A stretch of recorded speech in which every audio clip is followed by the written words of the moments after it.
মাননীয় মহাপরিচালক মোহাম্মদ আজম, বাংলা একাডেমির কর্মকর্তা, সুধীগণ, এবারকার সাইদ ওয়ালিউল্লাহ সাহিত্য পুরস্কার পেয়ে আমি অত্যন্ত আনন্দিত এবং সম্মানিত বোধ করছি। আমি বাংলা ভাষা, সাহিত্য, সংস্কৃতি নিয়ে অনেক দিন থেকে চর্চা করছি।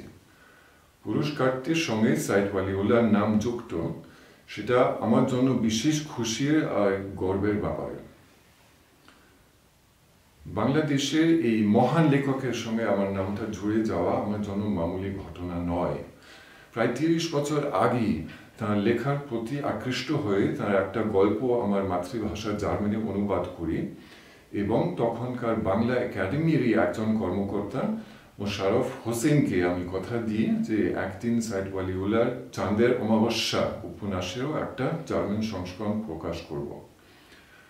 মোশাররফ হোসেন আর নেই, কিন্তু কথা দেওয়া আছে, থাকবে, কাজটাও হবে একদিন।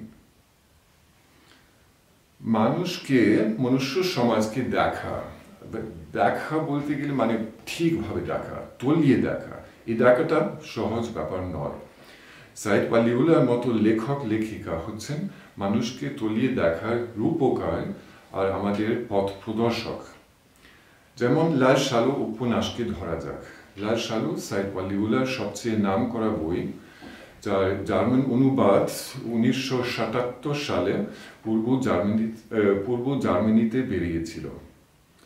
লাল সালুর মুখ্য চরিত্র হচ্ছে মজিদ, আর সেই মজিদ এক জটিল ব্যক্তিত্ব, একই সঙ্গে ধূর্ত, চালাক আর ধর্মপরায়ণ, সাহসী আর ভীতু।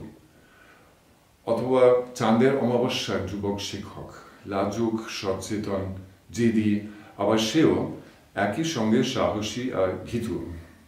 এক কথায় এরা একমাত্রিক নয়, বহুমাত্রিক চরিত্র।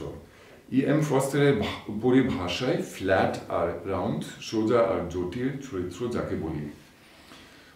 আমরা যারা এই জগতে বিচরণ করি, আমরা বেশিরভাগই জটিল চরিত্র, আর আমাদের পরস্পরের কাছাকাছি আসতে হলে এই জটিলতা সামলে রাখার যোগ্য একটা ভাষার দরকার। বাংলা ভাষাকে সমৃদ্ধ ভাষা বলা হয়, আর আসলে তাই। তা একটা ভাষা কেন সমৃদ্ধ হয়? এই জন্য যে ভাষাটা বহির জগৎ আর মনোজগতের সূক্ষ্মতম ক্রিয়া প্রক্রিয়া, রূপান্তর, স্পন্দন, শিথিলতা, অভিব্যক্তির আর বর্ণনার মাধ্যম হয়ে উঠতে পেরেছে। আমরা ভাষাটা যেভাবে ব্যবহার করি তা পুঙ্খানুপুঙ্খ, তীক্ষ্ণ, ধারালো, ভাবপ্রবণ, মধুর, কবিত্বময়, তথ্য নির্ভর কি না হতে পারে। কারণ সাদা কালো দ্বিখণ্ডিত ধারণার অনেক ঊর্ধ্বে যাওয়ার একটা ক্ষমতা রয়েছে ভাষার। এই ক্ষমতা অর্জন করার সময় সাহিত্যের প্রবেশ, লোক সাহিত্য বলুন বা সম্ভ্রান্ত আধুনিক সাহিত্য বলুন, পৃথকীকরণের ভাষা সৃষ্টি করার ব্যাপারে সাহিত্যের একটা বিরাট বড় ভূমিকা আছে। না সৎ না অসৎ, না সুন্দর না অসুন্দর, না ঠান্ডা না গরম, না ভালো না খারাপ, অর্থাৎ পুরোপুরি ভালোও নয় খারাপও নয়, এরকম একটা নাতিশীতোষ্ণ সামাজিক পরিস্থিতিতে আমরা যেখানেই থাকি না কেন আমরা সবাই সাধারণত জীবনযাপন করি। ভাষার সমৃদ্ধি আমাদের একজন মানুষকে, একটা সমাজকে, একটা অবস্থাকে পুরোপুরি ভালো বা পুরোপুরি খারাপ মনে করার ফাঁদ থেকে বাঁচিয়ে রাখে। এই ভাবনাগুলো অনেক ক্ষেত্রে খাটে, এমনকি ইতিহাস আর রাজনীতির ক্ষেত্রেও। সুবিধাবাদী না সুনীতিসম্পন্ন, তারক না ঘাতক, বন্ধু না শত্রু, সর্বশ্রেষ্ঠ না ফ্যাসিবাদী, কারা যে কি তা নির্ণয় করতে সময়, বুদ্ধি, বিবেচনা, তত্ত্বাবধান সবই লাগে। এবং মনে রাখা ভালো যে এসব ব্যাপারে তারতম্যই নিয়ম। আপনারা জানেন যে আমি ইতিহাসের 1 নম্বর বিখ্যাত ফ্যাসিবাদী নেতার দেশ অর্থাৎ জার্মানি থেকে বলছি। স্পষ্ট করে বললে 1 নম্বর বিখ্যাত ফ্যাসিবাদী কথাটা আমি নেহাত নেতিবাচক অর্থে ব্যবহার করছি। হিটলারের ইতিহাস পড়লে আমরা বুঝতে পারি যে ফ্যাসিস্ট বা নাৎসি মতবাদের নামে প্রায় 1 শতাব্দী আগে কত নিষ্ঠুর, কত ধ্বংসাত্মক, কত মনুষ্যত্ব বিরোধী কাজ করা হয়েছিল। তাই ফ্যাসিবাদী অভিধাটা ব্যবহার করতে হলে ভেবেচিন্তে করতে হয়, আর অনেক ক্ষেত্রে না করাই ভালো।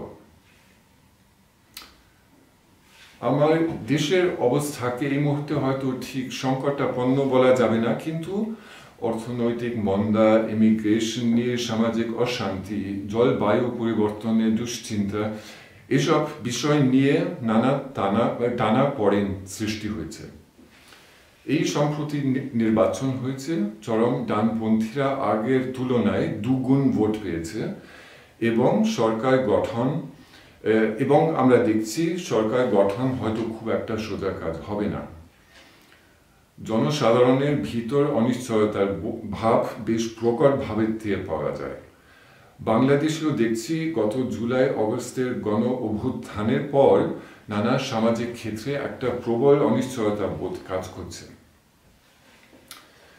তাই আমি 2 দিকে লক্ষ্য রেখে বলি, নির্লিপ্তি বা সতর্কতা দেশের বর্তমান আবেগপ্রবণ পরিস্থিতিতে যতই দুঃসাধ্য হোক না কেন, মাথা ঠান্ডা রাখা কিন্তু আমাদের সবার খুবই দরকার। ভূত ভবিষ্যৎ দুটোই চোখের সামনে রেখে অগ্রসর হতে হবে। বাংলাদেশে ভাঙনের একটা সময় গেল, গণ অভ্যুত্থানের পর এবার নির্মাণের একটা সময় আসুক। সমাজের না সাদা না কালো একটা তারতম্যের অবস্থার মাঝ দিয়ে এগোনো হচ্ছে রাজনীতির কাজ। এভাবেই যেন এগিয়ে যায়। জটিলতা বিশ্লেষণ করতে জানেন এমন লেখক সাইদ ওয়ালিউল্লাহরা, সেলিনা হোসেনরা, শহীদুল জহিরা, ওনারা যেন এই যাত্রায় আমাদের সঙ্গ দিন। এই অনুরোধ রেখে আমি আমার মন্তব্য শেষ করলাম। সুদূর জার্মানি থেকে আপনাদের সবাইকে আমার শুভেচ্ছা।